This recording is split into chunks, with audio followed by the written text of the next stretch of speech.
আসসালামু আলাইকুম বন্ধুরা, স্বাগতম আমাদের চ্যানেলে। আজকে আমরা কথা বলবো এমন একটি বিষয় নিয়ে যেটা জানলে আপনার ভুট্টার ফলন হবে দ্বিগুণ। আর সেটা হলো জিবেরেলিক অ্যাসিড। অনেক কৃষক এই হরমোনের নাম শুনেছেন, কিন্তু সঠিকভাবে ব্যবহার না জানার কারণে সুফল পাচ্ছে না। আজকে আমরা একদম শুরু থেকে শেষ পর্যন্ত বিস্তারিত জানবো।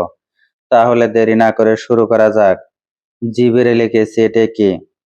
জিবেরেলিক অ্যাসিড হলো একটি প্রাকৃতিক উদ্ভিদ হরমোন। এটি প্রথম আবিষ্কার হয় জাপানে। এই ছত্রাক অস্বাভাবিকভাবে গাছ লম্বা করে দিত। সেখান থেকে বিজ্ঞানীরা এই হরমোনটিকে আলাদা করেন। এটি গাছে কি কাজ করে? কোষ বিভাজন ও কোষ প্রসারণ ঘটায়, গাছের কাণ্ড দ্রুত লম্বা করে, বীজের অঙ্কুরোদ্গম ত্বরান্বিত করে, ফুল ফোটার সময় নিয়ন্ত্রণ করে, ফলের আকার বড় করে, পরাগায়নে সহায়তা করে। বাজারে এটি পাওয়া যায় GA3 90% এসপি বা 0.001% তরল হিসেবে। ভুট্টা চাষে কেন জিবেরেলিক অ্যাসিড দরকার? ভুট্টা একটি উচ্চ ফলনশীল ফসল, কিন্তু কিছু সমস্যা কৃষকের প্রায় ক্ষতির মুখে পড়েন। GA3 কিভাবে সমাধান করে? বীজ দেরিতে গজানো, অঙ্কুরোদ্গম 30 থেকে 40% দ্রুত করে, গাছ খাটো ও দুর্বল হওয়া, কাণ্ড লম্বা ও শক্তিশালী করে, কম ফুল আসা, ফুল ফোটার হার বাড়ায়, ছোট মোচা, কম দানা, মোচার আকার ও দানার সংখ্যা বাড়ায়, ঠান্ডা বা খরায় ফলন কমে যাওয়া, স্ট্রেস সহনশীলতা বাড়ায়।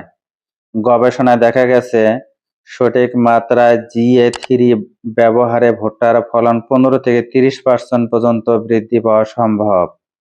কখন এবং কোন পর্যায়ে ব্যবহার করবেন? জিবেরেলিক অ্যাসিড সঠিক সময়ে না দিলে কোনো কাজ হয় না, বরং ক্ষতি হতে পারে। তাই সময়টা মাথায় রাখা দরকার। ধাপ 1, বীজ শোধন। উদ্দেশ্য হলো দ্রুত ও সমান অঙ্কুরোদ্গম। মাত্রা 50 থেকে 100 ppm দ্রবণ তৈরি করে বীজের সাথে মিশ্রণ করে বীজ শোধন করতে হবে। পদ্ধতি: বীজ 12 থেকে 24 ঘন্টা ভিজিয়ে রাখুন, তারপর ছায়ায় শুকিয়ে বপন করুন। ফলাফল: 2 থেকে 3 দিন আগে গজাবে, চারা শক্তিশালী হবে। ধাপ 2, চারা অবস্থায়। 3 থেকে 4 পাতা অবস্থায়। উদ্দেশ্য হলো শিকড় ও কাণ্ডের বিকাশ ঘটানো। মাত্রা: 25 থেকে 50 ppm। পদ্ধতি: পাতায় স্প্রে করুন বিকেল বেলায়। পরিমাণ: প্রতি বিঘা 33 শতাংশে 15 থেকে 20 লিটার দ্রবণ তৈরি করে স্প্রে করুন। ধাপ 3, মোচা বের হওয়ার আগে, অর্থাৎ 6 থেকে 8 পাতা পর্যায়ে স্প্রে করতে হবে। উদ্দেশ্য হলো মোচার সংখ্যা ও আকার বৃদ্ধি। মাত্রা: 50 থেকে 100 ppm। পদ্ধতি: পাতায় ও গাছের মাথায় স্প্রে করুন। গুরুত্বপূর্ণ: এই ধাপটি সবচেয়ে কার্যকর। ধাপ 4, ফুল ফোটার সময়। উদ্দেশ্য হলো পরাগায়ন উন্নত করা, দানা পূর্ণ করা। মাত্রা: 25 থেকে 50 ppm। সতর্কতা: বেশি মাত্রা দিলে ফুল ঝরে যেতে পারে। স্প্রে করার সঠিক পদ্ধতি: বিকাল 4টা থেকে 6টার মধ্যে স্প্রে করুন। রোদের মাথায় কখনো স্প্রে করবেন না, কার্যকারিতা নষ্ট হতে পারে। কিভাবে স্প্রে করবেন?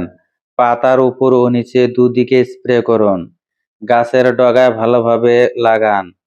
বৃষ্টির আগে বা পরে স্প্রে করবেন না। কতদিন পর পর দেবেন? প্রতিটি ধাপে একবারেই যথেষ্ট। চাইলে 10 থেকে 15 দিন পর পুনরায় দিতে পারেন। মনে রাখবেন, জিবেরেলিক অ্যাসিড কোনো সার না, এটি একটি সহায়ক হরমোন। সঠিক সার ও সেচ পরিচর্যার পাশাপাশি ব্যবহার করলেই ফলন বাড়বে। তো বন্ধুরা, আজকে আমরা জানলাম ভুট্টা চাষে জিবেরেলিক অ্যাসিডের সঠিক ব্যবহার পদ্ধতি।